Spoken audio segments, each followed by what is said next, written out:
आज Doubtnut app download करें।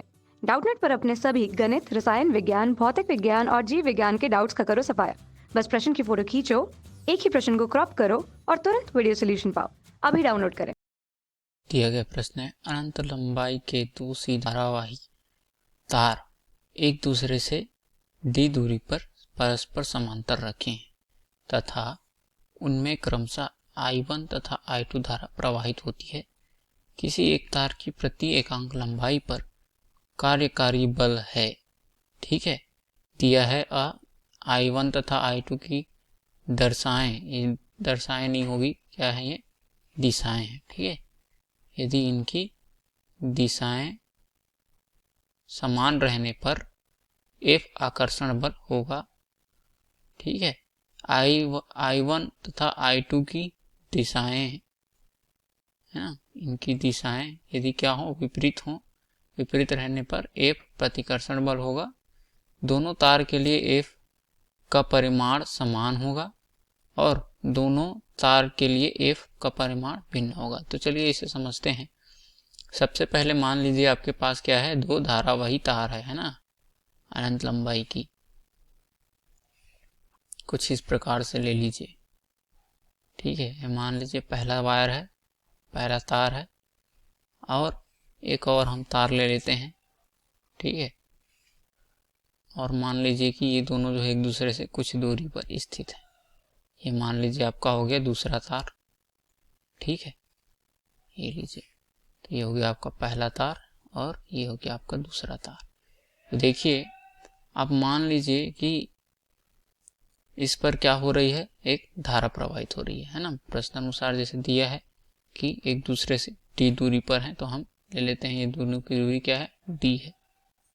ठीक है, अब ये परस्पर समांतर रखे हैं, वो रख दिया हमने। इनमें क्रमशः I1 तथा I2 धारा प्रवाहित हो रही है। I और किसी एक तार की प्रति एकांक लंबाई पर कार्यकारी बल है।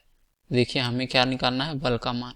तो मान लेते हैं, चलिए सबसे पहला केस लेते हैं कि इन पर ये दोनों जो तार है उस पर प्रवाहित होने वाली धारा की दिशा क्या है, एक समान है। मान लीजिए इसमें I1 बह रहा है, इसमें I2 बह रहा है।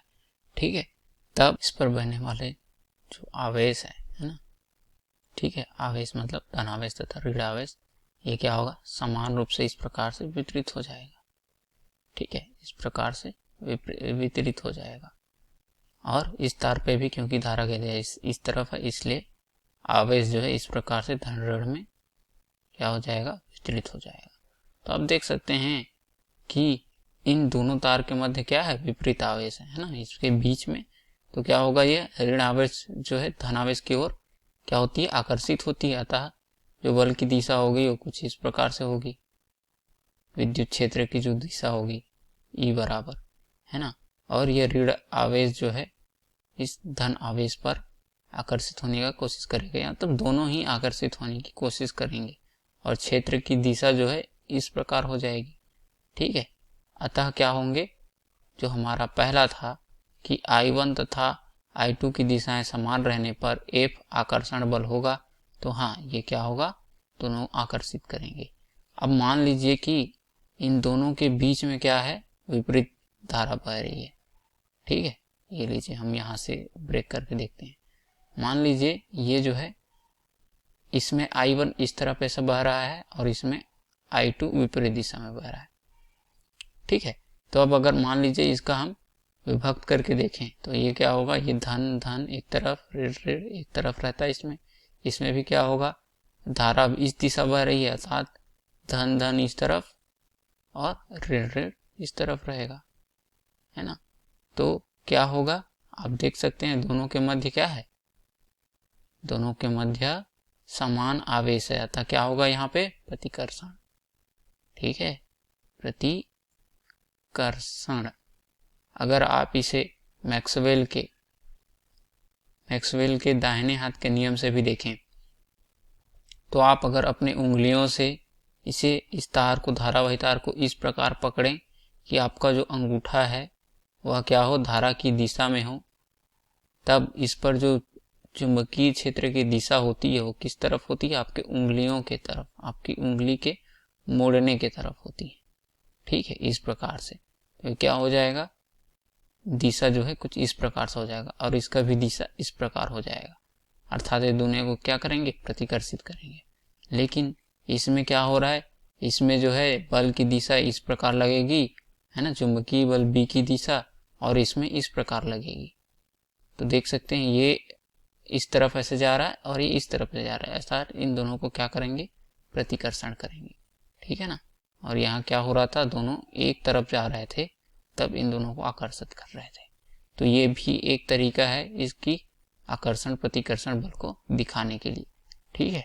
तो हमारा दूसरा कथन जो I1 तथा I2 की दिशाएं विपरीत रहने पर F प्रतिकर्षण बल होगा, तो यह भी क्या है, कथन सही है, ठीक है। अब आते हैं समय। दोनों तार के लिए F का परिमाण समान होगा। हाँ, तो ये तो सही है।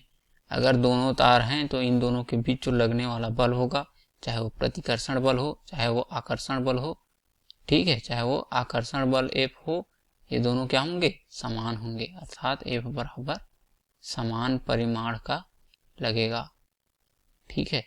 तो ये भी हमारा कथन सही है।